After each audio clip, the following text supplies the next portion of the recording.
विद्यार्थी मित्रांनो, आज आपण इंग्लिश ग्रामर बघणार आहोत. या इंग्लिश ग्रामर मध्ये टॉपिक आहे आपलं वर्ब. वर्ब म्हणजेच आपण मराठीमध्ये म्हणतोय क्रियापद. या क्रियापद म्हणजे काय? What is the meaning of verb? क्रियापद म्हणजे वाक्याची क्रिया दर्शवणाऱ्या व वाक्याचा अर्थ पूर्ण करणाऱ्या शब्दाला क्रियापद असे म्हणतात. म्हणजे वाक्याचा अर्थ पूर्ण करणारा जो शब्द असतोय त्याला आपण वर्ब म्हणतोय. म्हणजे काय? फॉर एक्झाम्पल म्हणजे I learn a poem. I learn a poem. हे जे लर्न आहे, जे वर्ड्स आहे ना, ते लर्न म्हणजेच आपलं क्रियापद. त्याच्याशिवाय सेंटेन्स कंप्लीट होत नाहीये. आपण पुढे बघणार आहोत त्या वर्ब्सचे काय प्रकार आहेत, किती प्रकार आहेत. टाइप्स ऑफ वर्ब, क्रियापदाचे प्रकार. असे क्रियापदाचे दोन प्रकार आहेत. या दोन प्रकारातील पहिला प्रकार आहे मेन वर्ब. मेन वर्ब म्हणजे आपण मराठीमध्ये म्हणतोय मुख्य क्रियापद. या मुख्य क्रियापदाचे पण दोन प्रकार पडतात. त्याच्यातील पहिला प्रकार म्हणजे ट्रान्झिटिव्ह वर्ब. त्यालाच आपण मराठीमध्ये म्हणतोय सकर्मक क्रियापद. आणि दुसरा प्रकार इंट्रान्झिटिव्ह वर्ब म्हणजे अकर्मक क्रियापद. या दोन प्रकार म्हणजे मेन वर्ब मधील या दोन प्रकारातील पहिला प्रकार बघणार आहोत आपण ट्रान्झिटिव्ह वर्ब म्हणजे सकर्मक क्रियापद. सकर्मक क्रियापद म्हणजे काय? क्रिया करणारा व क्रिया सोसणारा हा दुसराच असतो. क्रिया करणारा एक व क्रिया सोसणारा दुसराच असतो. म्हणून त्याला आपण ट्रान्झिटिव्ह वर्ब म्हणजे सकर्मक क्रियापद म्हणतोय. त्याचं एक उदाहरण म्हणजे ही इट अन ऍपल.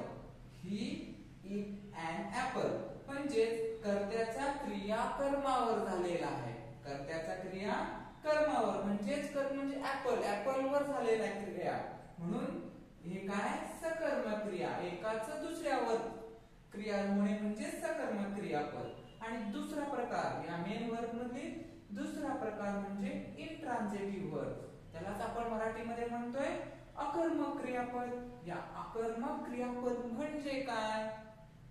तर क्रिया करणारा व सोसणारा एकमेव असतोय. बघा, क्रिया करणारा व सोसणारा एकमेव असतोय. त्याची क्रिया दुसरा सोसणार नाहीये.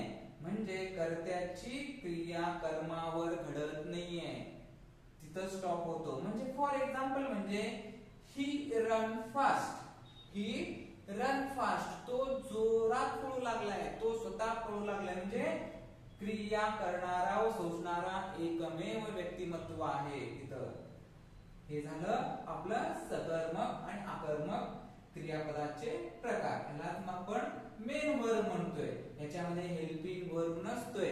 आता दुसरा प्रकार टाइप्स ऑफ द वर्ब मधला दुसरा प्रकार बघणार आहोत ऑक्झिलरी वर्ब. त्यालाच आपण दुसऱ्या नावाने ओळखतोय हेल्पिंग वर्ब. हेल्पिंग वर्ब म्हणजे सहाय्यकारी क्रियापद. या सहाय्यकारी क्रियापदाचे पण दोन प्रकार पडतात. पहिला म्हणजे प्रायमरी वर्ब, दुसरा मॉडल वर्ब. प्रायमरी म्हणजे प्राथमिक, ऑक्झिलरी वर्ब म्हणजे प्राथमिक सहाय्यकारी क्रियापद. आणि दुसरा मॉडल ऑक्झिलरी वर्ब. त्यालाच आपण भाववाचक सहाय्यकारी क्रियापद म्हणतोय. आता ह्याच्यामध्ये विशिष्ट प्रमाणे ऑक्झिलरी वर्ब म्हणतात. ऑक्झिलरी वर्ब म्हणजे हेल्पिंग वर्ब. हेल्पिंग वर्ब म्हणजे am, is, are, was, were, do, does, did, has, have, had, can, could, will, would, may, might, must. हे झालं आपलं हेल्पिंग वर्ब. अशा प्रकारे आपण टाइप्स ऑफ द वर्ब बघितलेले आहे. त्याचे हे दोन प्रकार बघितलेले आहेत.